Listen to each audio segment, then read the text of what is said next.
Welcome to Exposed Cheaters by Details. If this is your first time visiting this channel, or you've already subscribed, you are welcome. Here, you'll discover gripping cheating stories, infidelity stories, marriage betrayal, relationship drama, shocking confessions, unfaithful spouses, hidden secrets, cheaters exposed, and consequences that nobody saw coming. Every story is designed to take you through deception, suspicion, betrayal, discovery, and the moment when the truth finally comes out. If you enjoy Reddit-style cheating stories, relationship betrayal stories, marriage drama, and shocking twists, you are in the right place. Subscribe to Exposed Cheaters by Details and turn on notifications. The truth may stay hidden for a while, but eventually, every cheater gets exposed. Your time, trust, and your comments keep this community alive. As you listen, share your thoughts, feelings, and lessons below, so we can learn together. Settle in. The truth and the twist are coming. Let's get into it. She signed the papers on a Tuesday. Mara didn't cry when she signed the divorce papers. That surprised her more than the divorce itself. She'd expected her hand to shake, expected some cinematic collapse right there in the parking lot outside the courthouse. Instead, she just felt light, untethered, like a balloon someone forgot to hold on to. Daniel stood 20 feet away, talking to his lawyer in that low, even voice he always used when he didn't want to be overheard. He didn't look at her. Not once. She told herself that didn't matter. She told herself a lot of things that week. Stick around, because what happens after this divorce is going to make you rethink everything you think you know about starting over. Subscribe now, because by the end of this video, you will not see this the way you think you will. 3 weeks earlier, she'd told her sister the marriage was dead weight. 14 years. And somewhere in the middle of it, she stopped recognizing the version of herself that used to laugh at Daniel's terrible puns. He'd become furniture. Reliable, unchanging, boring furniture. Chad wasn't furniture. Chad texted her song lyrics at midnight and remembered she liked her coffee with oat milk, not almond. Chad made her feel like a person again instead of a role she'd been cast into. She didn't ask herself why a person needed someone else's attention to feel like a person. That question would come later, uninvited. The affair had started small. A work conference in Austin, a hotel bar, a conversation that went on too long to be innocent but not long enough to feel dangerous yet. Chad was funny in a way Daniel had never been, sharp-edged and a little cruel about other people, which felt like intimacy at the time. It took 4 months before anything physical happened. By then, Mara had already rewritten the story in her head. She wasn't cheating. She was surviving. Daniel had let the marriage go stale first. That was a narrative. She needed it to hold. Daniel found out in March. Not because he caught them, but because Mara left her phone unlocked on the kitchen counter, and a message from Chad lit up the screen while Daniel was refilling his coffee. He read 3 lines before he understood what he was looking at. He didn't yell. That was the part that unraveled her later, the absence of yelling.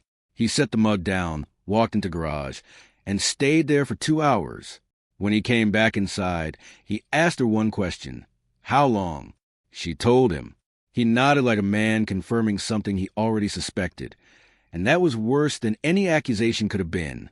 What she didn't know, what she wouldn't know for months, was that Daniel had already begun quietly protecting himself. Not out of cruelty, out of instinct. He'd moved half their savings into an account she didn't have access to back in January. 2 months before he found the messages. He'd tell her later it wasn't premeditated exactly. He just felt something shifting and didn't trust it. Call a husband's intuition, or call it the first crack in a foundation Mara assumed was solid concrete. Either way, by the time she filed, there was a lot less to split than she thought there'd be. She moved in with Chad in April, 2 weeks after the papers were filed, before the divorce was even finalized. It felt reckless and thrilling, the kind of decision a braver version of herself would make. His apartment smelled like cedar and expensive cologne. He had a balcony that faced the water. She told her sister it felt like the beginning of a whole new life. And her sister, who had never liked Chad, who had never said so directly, just asked if Mara had thought about what happened after the beginning part. Mara laughed it off. Beginnings were the only part she'd been thinking about in months. The cracks in Chad showed slowly, the way water damage does before you ever see the stain. He'd disappear for a weekend and call it a work trip. though he worked in sales and had no trip scheduled that Mara could confirm. He got cagey when she asked to meet his friends, said they were busy, said soon, said a version of soon that never arrived. She noticed and unnoticed these things in the same breath. The way people do when believing the good version costs less than confronting the true one. She was, after all, still furnishing a new apartment with a man she'd blown up her marriage for. In June, Mara found a receipt in his jacket pocket. A hotel 2 towns over, dated a weekend he'd told her he was visiting his brother. She didn't confront him immediately. She sat with it first, turning it over the way you turn over a stone, hoping the underside will look different than you know it will. When she finally asked, Chad didn't deny it outright. He got defensive in that specific way guilty people do, flipping the question back onto her. Didn't she trust him? Was she really going to do this now, after everything he'd given up for her?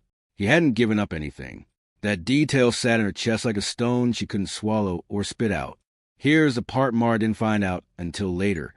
The part that would eventually break something open in her chest she didn't know was still closed. Chad had done this before. Not once, 3 times, with 3 different women, over the past 6 years. Always married women, always the same pattern. The exciting escape, the apartment with the balcony, the slow withdrawal once the excitement calcified into something that required actual maintenance. One of the women, a woman named Priya, still messaged him occasionally, hoping. Mara didn't know Priya existed. She wouldn't know for 2 more months, when she'd need the knowledge most and least. July arrived with a heat that made the apartment feel smaller than it was. Chad started working later. He said sales quotas, said end of quarter, said things Mara had heard enough times now to recognize as scaffolding for something else. She started checking his location on an app he didn't know she still had access to, a small betrayal she justified by remembering the larger one she suspected. Twice, she found him parked outside a building that wasn't his office. She didn't go there. She told herself she wasn't the kind of woman who showed up somewhere uninvited to catch someone. She was becoming that woman anyway, one quiet Tuesday at a time. The confrontation, when it finally came, wasn't dramatic. It happened in the kitchen, over dishes, the most ordinary setting for the most ordinary kind of ending. Mara asked him directly if there was someone else. Chad set down the plate he was drying and looked at her with an expression she'd never seen on him before. Not guilt, not even discomfort. Something closer to boredom. He said maybe this had run its course. He said it like he was describing weather, not the collapse of the life she'd rebuilt around him. She asked how long he'd been seeing someone else. He said, does it matter now? It mattered. It mattered enormously, though she couldn't have explained why in a way that would have made sense to anyone standing outside the wreckage of it. She left the apartment that night. His apartment. She reminded herself, it had never been hers. Not really. Not on any lease. And sat in her car in the parking lot for 40 minutes before she could make herself drive anywhere. She thought about calling her sister. She thought about calling Daniel, which made no sense, which she immediately felt ashamed of thinking. She ended up driving to a motel off the highway and crying in a way she hadn't let herself cry since the divorce was finalized. She stayed at the motel for 4 nights before she called her sister. Her sister didn't say I told you so, which somehow made it worse. The restraint felt like its own kind of verdict. Her sister just asked where she was, drove 2 hours to pick her up, and didn't ask a single question on the ride home. Mara sat in the passenger seat, watching the exits blur past, and felt something she didn't have a clean word for. Not just grief over Chad. Grief over the version of herself that had believed leaving would feel like arrival, instead of just another kind of falling. The financial reality hit hardest of all, because financial reality doesn't care about heartbreak or timing. Mara had signed a lease renewal on Chad's apartment 3 months earlier, co-signing against her lawyer's advice. Wanted to prove, to whom, she still wasn't sure, that this relationship was real and permanent and worth the paperwork. Getting out of that lease cost her nearly $6,000 she didn't have. The divorce settlement, rushed through in her hurry to start a new life, had left her with less of the house equity than she should have fought for. She wanted speed more than she'd wanted fairness. Speed had cost her. She found a studio apartment in August, small enough that she could hear her upstairs neighbor's footsteps at every hour. It wasn't much. It was hers, at least, in the specific and unglamorous way that comes from signing your own name on your own lease with your own money. She unpacked boxes alone on a Saturday and found, at the bottom of one, a photo of her and Daniel from a trip to the coast years earlier, both of them sunburned and laughing at something the photo couldn't explain. She sat on the floor with it for a long time. She didn't cry this time. She just looked.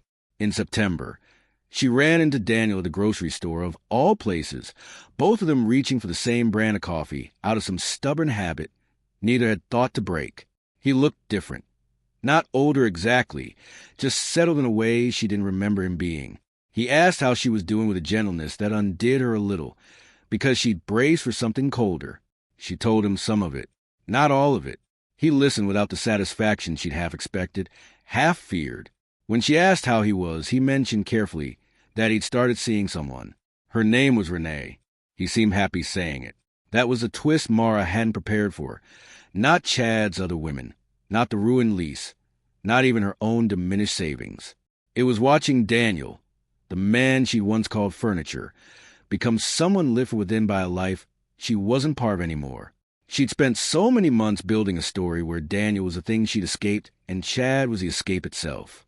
Standing in the coffee aisle, she understood how backward that story had been. Daniel hadn't been a cage.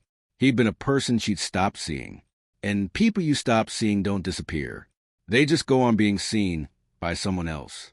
She found out about Priya in October, almost by accident, through a mutual friend who didn't know the history and mentioned Chad's name too casually at a dinner Mara almost didn't attend.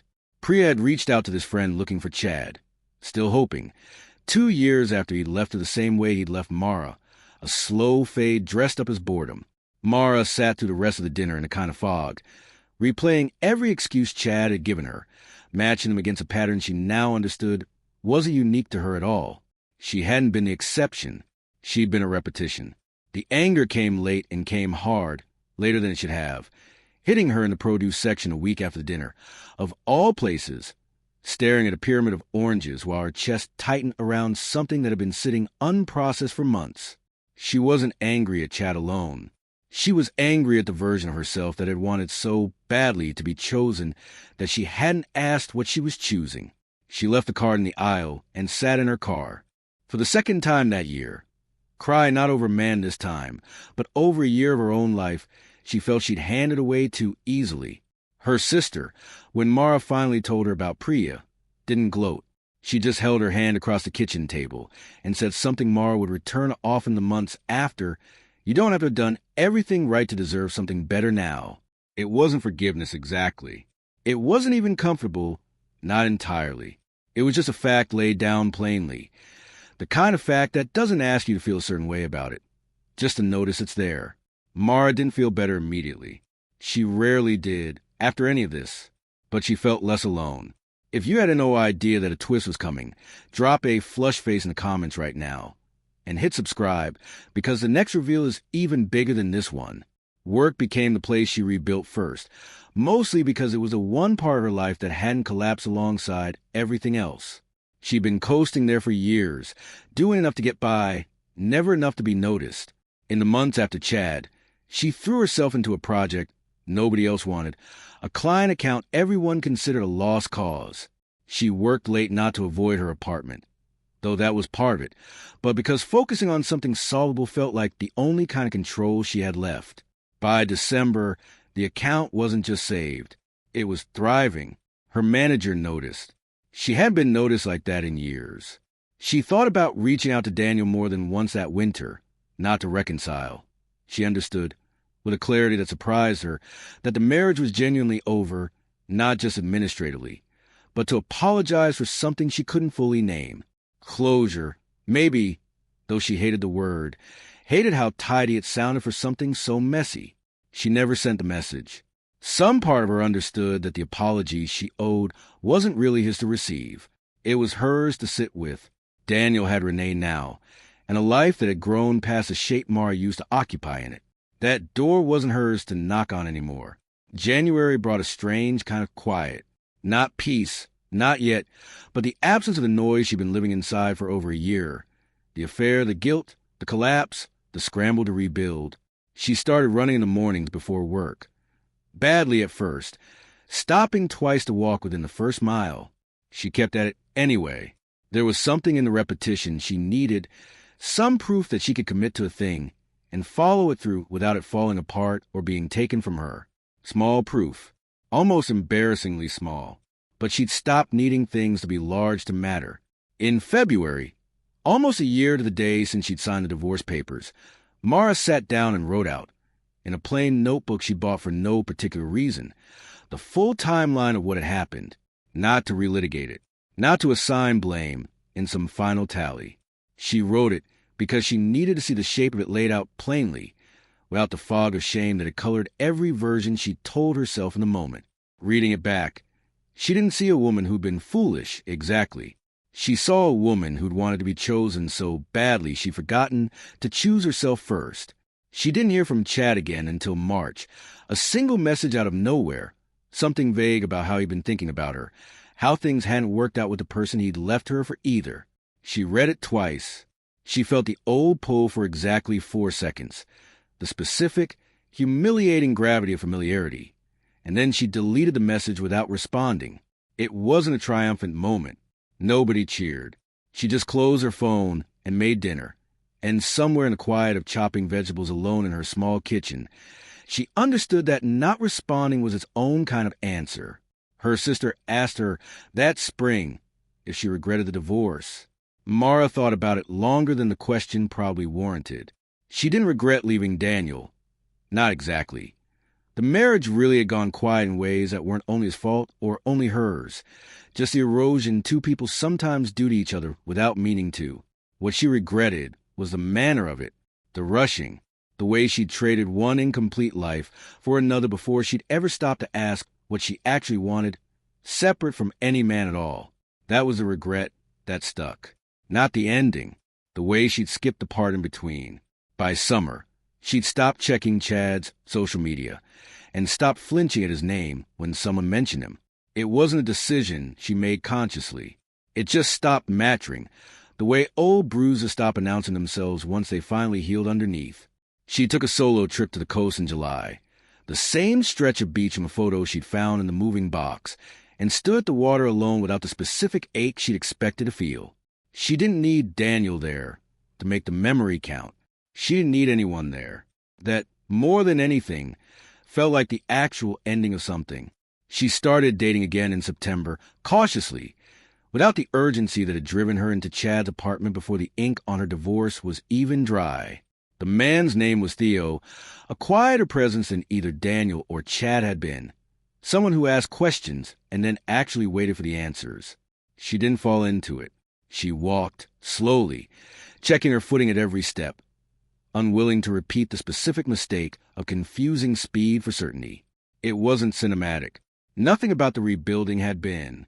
But it was steady, and steady was a quality she learned the hard way to value over almost anything else. Daniel and Renee got married the following spring. Mara heard about it through a mutual friend and felt, to her own surprise, something close to genuine gladness sitting alongside the smaller, quieter ache that still lived somewhere in her chest. She didn't attend. Nobody expected her to. But she sent nothing bitter into the world about it. No comment. No quiet cruelty disguised as concern. She'd spent enough of the previous 2 years drowning in the consequences of decisions made from hurt. She wasn't interested in adding to that ledger. Some griefs she just let finish on their own, without narrating them to anyone. The studio apartment gave way, eventually, to a real one-bedroom, paid for entirely with money she'd earned and saved herself. No co-signing, no rush paperwork, no one else's name on the lease. She furnished it slowly, piece by piece, in a color palette that had nothing to do with what Daniel had liked or what Chad's apartment had looked like. It was hers in a way neither of those homes had ever quite managed to be, even when her name had technically been on the documents. There's a difference between a home you occupy and a home you actually build. She understood that difference now, in her bones.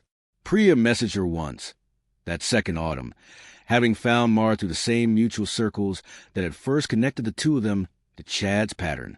They didn't become close friends, exactly, but they talked for an hour on the phone, comparing notes on a man who made both of them feel for a while, like the exception to his own well-worn rule. There was no bitterness in it by the end, just a strange, unglamorous solidarity.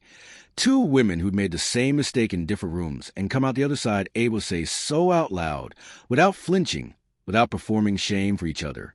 Mara's therapist, whom she finally started seeing that second winter, asked her once what she thought she'd been running from when she left Daniel.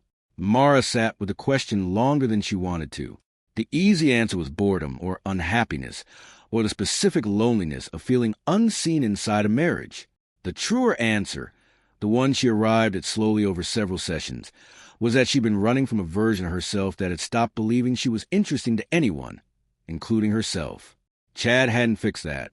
He'd just distracted from it, loudly for a while, until the distraction ran its course and left her exactly where she started. She thought about writing Daniel a letter that spring. Not to reopen anything, just to say the things she'd never managed to say cleanly in the kitchen the night he found the messages. She drafted it 3 times and deleted it 3 times. In the end, she didn't send it. Some apologies are better lived than delivered. Shown the way you carry yourself afterward, rather than spoken into an inbox someone else has to decide what to do with. She let it go, not because it stopped mattering, but because she finally understood that carrying it silently and differently was enough. Theo proposed the following year, on a Tuesday of all days, which struck Mara as almost funny given how the whole thing had started on a Tuesday, too. She said yes without the frantic certainty she'd had with Chad, and without the slow drift into it she'd had with Daniel. She said yes carefully, having actually thought about it, having actually asked herself hard questions in the weeks before he asked his. It didn't feel like a rescue. It felt, instead, like addition, one steady thing added to a life she'd already learned to stand up inside on her own, which was a different kind of yes than she'd ever said before. At the wedding, small and quiet, her sister gave a toast that mentioned nothing about the years before, nothing about Chad or the divorce or the motel room where Mara had once cried into a pillow at 2 a.m. She talked instead about watching Mara rebuild something from almost nothing, slowly, without asking anyone to hurry her along. Mara cried at that toast, the good kind of crying, the kind that doesn't leave you smaller afterward. Daniel wasn't there. Chad wasn't there. Neither absence ached the way she might have once expected. The room was full of the people who'd actually stayed. Looking back on it years later, Mara didn't tell the story as a cautionary tale, the kind meant to warn other women away from wanting more out of marriage that had gone quiet. That wasn't the lesson she'd taken from it. Not really. The lesson, if there was one, was smaller and less satisfying than moral. That leaving isn't the same as arriving, that escape dressed up as love will always eventually show you it seems, and that rebuilding a life takes longer and looks less dramatic than the collapse that came before it. She didn't regret becoming someone who knew that now. She still thought about that Tuesday in the parking lot sometimes, the lightness she felt signing the papers, mistaking freedom for a destination instead of a door. It had taken her the better part of 2 years to understand that a door only gets you into another room. What you do inside that room is still entirely up to you. She hadn't done it perfectly. She'd made a mess of large parts of it, chasing something that turned out to be an illusion, wearing a decent haircut. But she'd walked out the other side of the mess with her own name on her own lease, her own steadiness intact. The last time she saw Chad was by accident, at a farmer's market on a Saturday morning 2 years after everything had ended between them. He looked older, a little worn around the eyes in a way she found she felt nothing about, no satisfaction, no lingering pull. He was alone, buying peaches, and their eyes met for exactly 1 second before she turned back toward her own basket of tomatoes. Neither of them said anything. There was nothing left to say that either version of the story needed. She paid for her tomatoes and walked back to her car and didn't think about him again for the rest of that day. What Mara understood, finally, standing in her own kitchen a few years past all of it, chopping vegetables for her dinner with people who'd actually earned a seat at her table, was that regret and growth aren't opposites. They can live in the same body at the same time. She regretted the rush, the rewritten story she'd told herself to justify, leaving badly instead of leaving well, the least she co-signed out of desperate need to prove something to no one in particular. And she'd grown past every bit of it, not by erasing regret, but by letting it teach her something instead of just haunting her. There was no wall she'd hit, No cruel arithmetic of aging or desirability that had punished her for leaving a marriage that had genuinely stopped working. That framing had never been the truth of it. Only a story other people like to tell about women like her, flattening 2 messy years of grief and rebuilding into a punchline about getting what you deserve. What actually happened was smaller and more human than that. She'd made a bad decision quickly, paid for it slowly, and built something steadier in the wreckage. Not a cautionary tale, just a life, lived forward one ordinary Tuesday at a time. If this story hit you harder than you expected, you are not alone. Smash that like button. Subscribe for more real stories like this one. And tell me in the comments, would you have made the same choice she did?